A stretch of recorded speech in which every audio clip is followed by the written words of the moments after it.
السلام علیکم، welcome back to ہمارے یوٹیوب چینل قصہ اظہار میں دوبارہ خوش آمدید۔ میں ہوں آپ کی ہوسٹ اطروبہ سماب اور آج میں آپ کے لیے لائی ہوں ناول خمار شنون قلم اسمنال مہر کی ایپیسوڈ نمبر 18۔ اس ایپیسوڈ کو شروع کرنے سے پہلے ہمارے چینل کو کر لے پہلے سبسکرائب، ویڈیو کو لائک اور بیل آئیکن بٹن دبانا مت بھولنا۔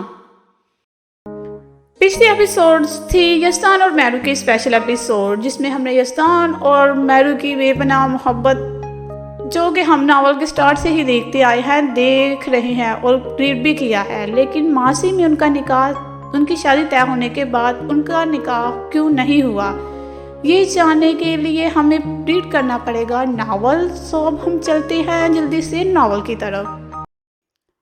آج اگر اس کی ضروری میٹنگ نہ ہوتی تو وہ کبھی آفس نہ آتا۔ دوسرا، وہ اس بات پر چنچلایا تھا کہ میٹنگ شام کو 6 بجے کے بعد تھی۔ یہ میٹنگ تقریباً 1 مہینے پہلے ہی فکس تھی۔ اس کی ساری پریزنٹیشن تیار تھی۔ دوسرا، اس سے ان کے بزنس کو کافی فائدہ ہونے والا تھا، اس لیے آج مہندی ہونے کے باوجود وہ بجھے دل سے یہ میٹنگ اٹینڈ کرنے آ گیا تھا۔ ابھی وہ کامیابی سے یہ پروجیکٹ اپنے نام کر چکا تھا۔ اب اسے بس گھر جانے کی جلدی تھی۔ گھڑی کی سوئیاں 8 کا ہندسہ بور کر چکی تھی۔ کلائنٹ کو فارغ کرتا وہ جلدی سامان سمیٹ رہا تھا اور وہ جلد سے جلد گھر پہنچنا چاہتا تھا۔ جیسے ہی اس نے آفس کے باہر قدم بڑھانے چاہے، اسے حماد صاحب اندر آتے ہوئے دکھائی دیے۔ انہیں اس پل آفس میں دیکھ کر اسے ذرا خوشی نہ ہوئی۔ جتنا وہ جلدی میں تھا اتنا ہی وہ لیٹ ہو رہا تھا۔ ماموں جان، آئیے نا، خیریت سے آنا ہوا؟ ابھی ہم کچھ دیر میں ملنے ہی والے تھے۔ وہ ایک ہی سانس میں سارے سوال کر گیا۔ وہ چاہتا تھا کہ جلد سے جلد وہ اپنی بات کہے تاکہ وہ بھی گھر جا سکے۔ یزدان، مجھے تم سے بہت ضروری بات کرنی ہے۔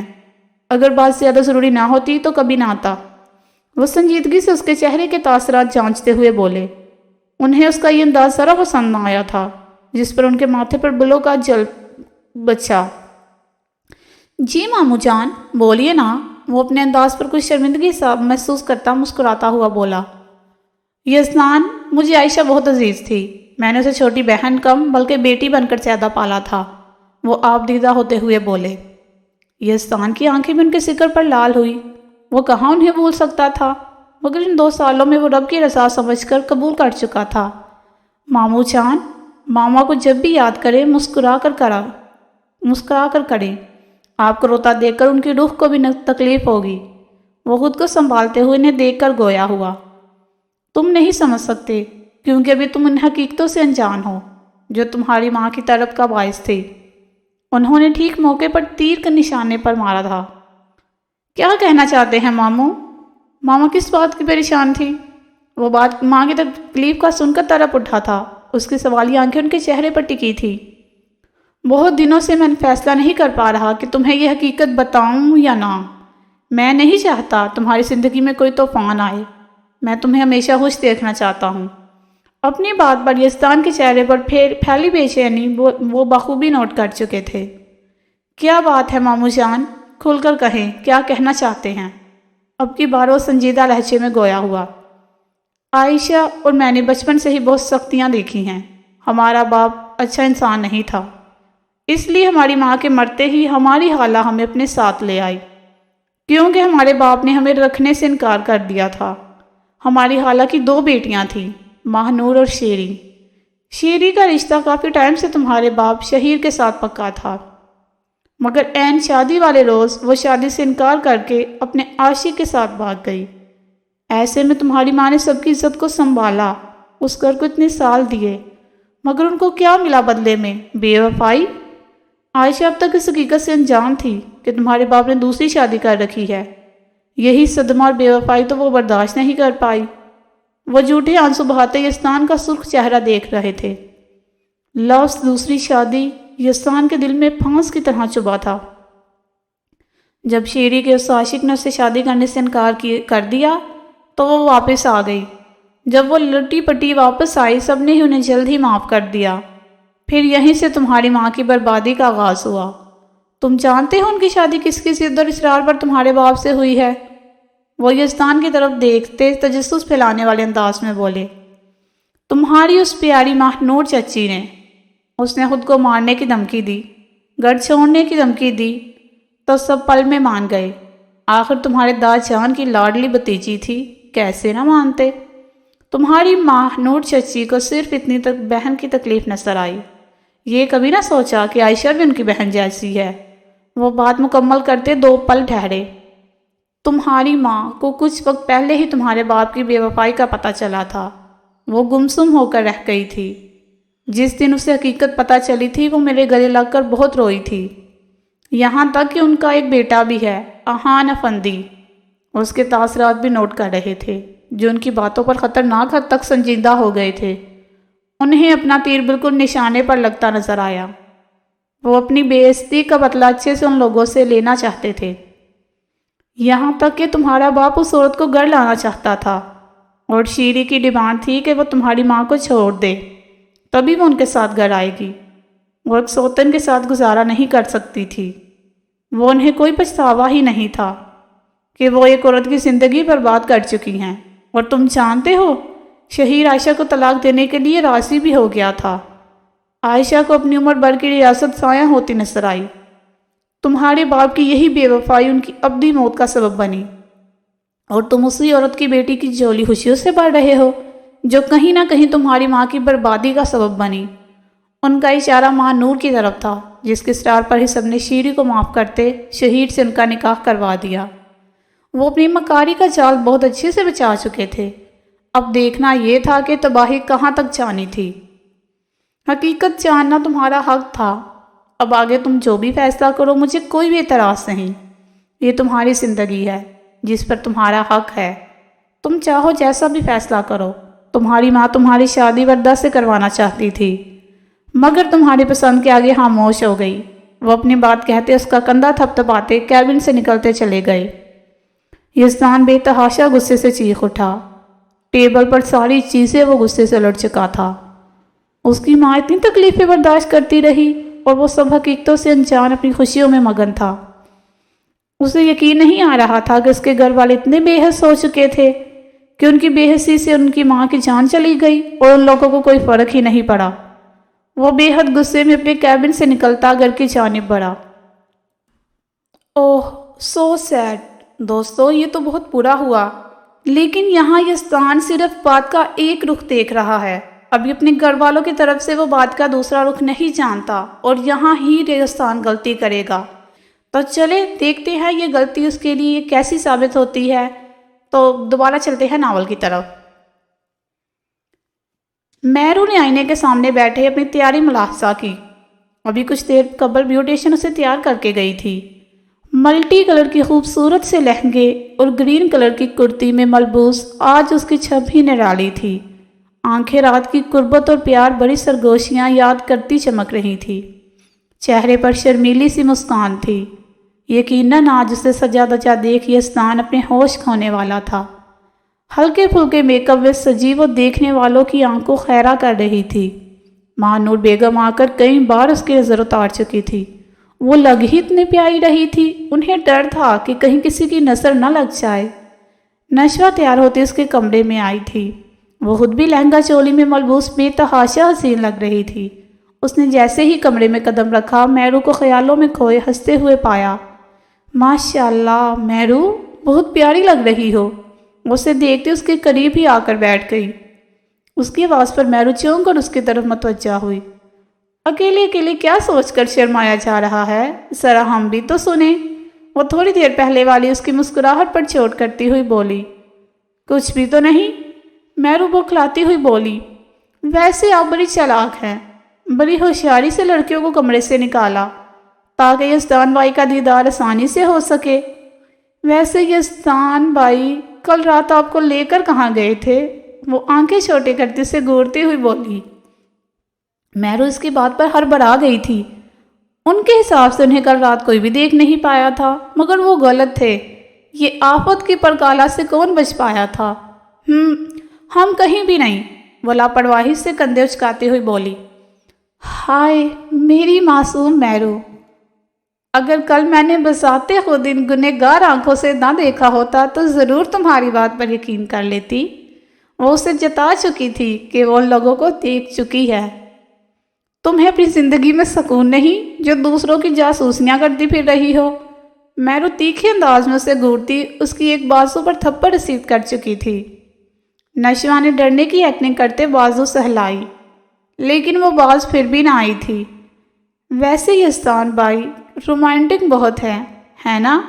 وہ تصدیق کرنے والے انداز میں پوچھتی اسے جیپنے پر مجبور کر چکی تھی۔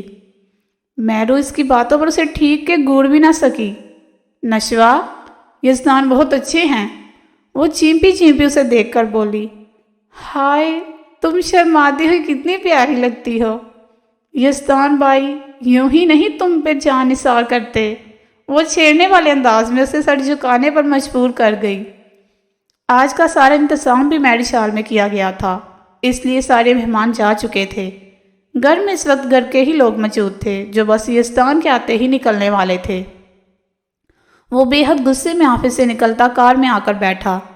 گردن کی پھولی نسیں اس کے بے تحاشا غصے کی گواہ تھا۔ اس کا بس نہیں چل رہا تھا سب کچھ تہس نہس کر دے۔ اس وقت اسے اپنا بھی ہوش نہ تھا۔ نہایت ہی تیز رفتار میں ریس ڈرائیونگ کرتا وہ 10 منٹ میں حویلی کے باہر موجود تھا۔ لمبے لمبے ڈگ بڑھتا وہ حویلی کے لاؤنج میں پہنچا تھا۔ ڈیڈ! لاؤنج میں آ کر وہ بے تحاشا غصے میں دھارا۔ شہیر صاحب کے ساتھ ساتھ سارے گھر والے اس کی پکار سن کر باہر آ چکے تھے۔ کبیر اور حاجرہ بیگم مہمانوں کے استقبال کے لیے ہال میں جا چکے تھے، اس لیے وہ یہاں موجود نہ تھے۔ یزدان بچی کیا ہوا؟ کیوں شور مچا رہے ہو؟ پہلے ہی تم لیٹ آئے ہو، جاؤ جا کر جلدی سے تیار ہو جاؤ۔ وہ اس کے غصے پر دھیان دیے بنا اسے کمرے میں جانے کا بول چکے تھے۔ یزدان نے ان کی بات سنی ہی نہیں تھی۔ ڈیڈ، کیا آپ دوسری شادی کر چکے ہیں؟ کیا آپ کا ایک بیٹا بھی ہے؟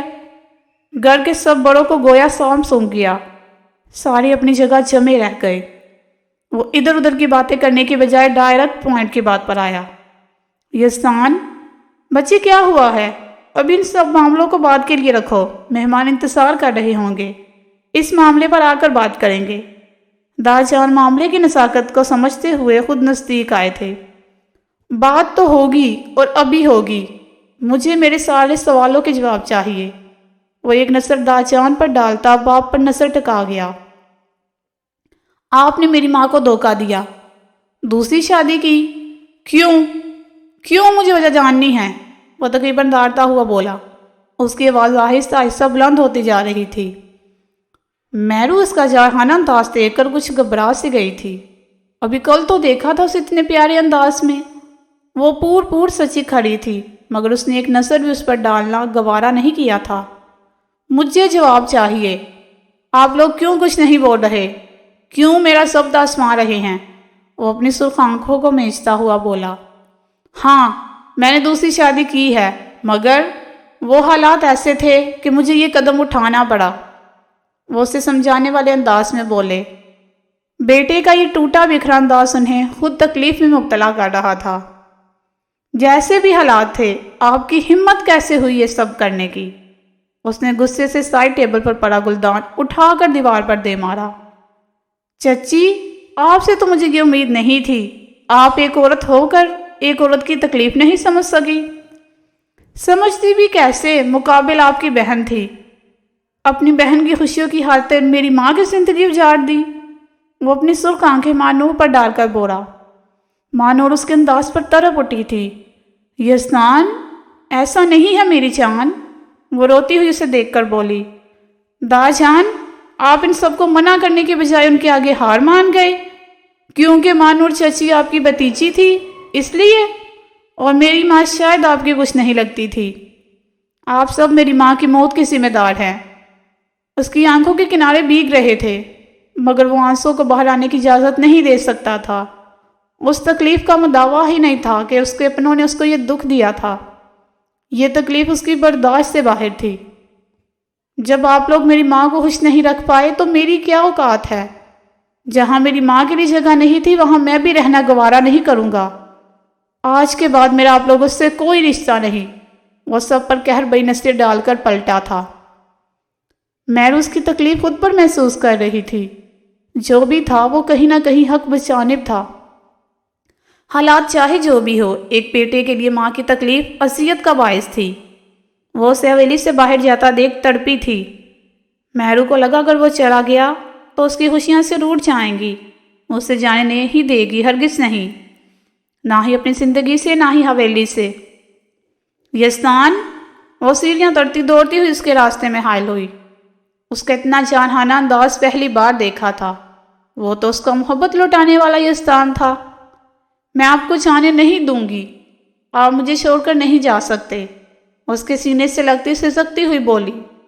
اسے ہر قیمت پر روک لینا چاہتی تھی۔ یزدان نے ایک پل آنکھیں بند کی، مگر پھر سرخ آنکھوں کو کھولتا بے دردی سے اسے خود سے دور جھٹک چکا تھا۔ اس کے سجے سورے روپ نے بھی آج اس پر کوئی جادو نہیں بکھیرا تھا، نہ ہی آج اس کے بہتے آنسوؤں پر وہ تڑپا تھا۔ اس کی سرخ آنکھوں میں دیکھ کر میرو ایک پل لرزی۔ دور رہو مجھ سے، تم بھی تو انہی جیسی ہو، وہ سب کی طرف دیکھ کر بولا۔ میرو روتے ہوئے نفی میں سر ہلا گئی۔ میرا تم سے کوئی رشتہ نہیں، تم اس عورت کی بیٹی ہو جس میں سب سے زیادہ نفرت کرتا ہوں، تم ان کی پوتی ہو جن سے آج کے بعد میرا کوئی رشتہ نہیں۔ وہ اس کی آنکھوں میں دیکھ بے حسی کے بولا۔ نہیں یزدان، میں آپ کی میرو ہوں، وہ مسلسل روتے ہوئے نفی میں سر ہلا رہی تھی۔ آج میں تم سے دستبردار ہو رہا ہوں کیونکہ تم ان کی بیٹی ہو، تمہیں ان کے کیے کی سزا ملے گی، وہ بے دردی سے اس کی جان نکالتا ہوا بولا۔ جن آنکھوں میں اس کے لیے محبت کے دیپ جلتے تھے، آج وہاں وحشتوں کے جال بچھے تھے۔ اگر تم چاہو تو میں تمہیں طلاق دے کر آزاد کر سکتا ہوں، جس سے مرضی چاہے شادی کرنا۔ وہ اپنے لفظوں سے قطرہ قطرہ اس کی سانسیں کھینچ رہا تھا۔ اسے محسوس ہوا جیسے کسی نے پگھلا ہوا سلسہ اس کے کانوں میں ڈال دیا ہو۔ وہ واقعی اس کے الفاظ سنتے مرنے والی ہو گئی تھی۔ یزدان، اس کے لبوں سے بے یقینی کی کیفیت میں یزدان کا نام ٹوٹ کر نکلا۔ آنکھوں میں بہتے آنسو خشک ہو گئے۔ اس سے یقین نہ آیا یہ اس کا جان لٹانے والا یزدان ہے۔ یزدان، دا جان اس کے الفاظ پر قہر بڑے لہجے میں داڑے۔ اپنی پوتی کی ذرا سی تکلیف پر تڑپ اٹھے ہیں، ذرا ایک بار میری ماں کی تکلیف کے بارے میں ضرور سوچئے گا۔ وہ میرو پر نظر ڈالے بغیر ایک سائڈ پر ہوتا حویلی سے نکلتا چلا گیا۔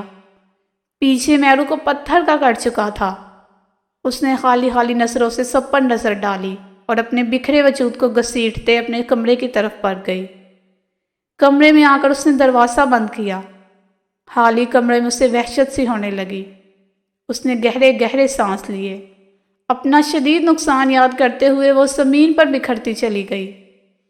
یزدان، میں آپ کو معاف نہیں کروں گی، کبھی نہیں۔ اس کی ہچکیاں کمرے سے باہر کھڑے ہر وجود کا دل چیر رہی تھی۔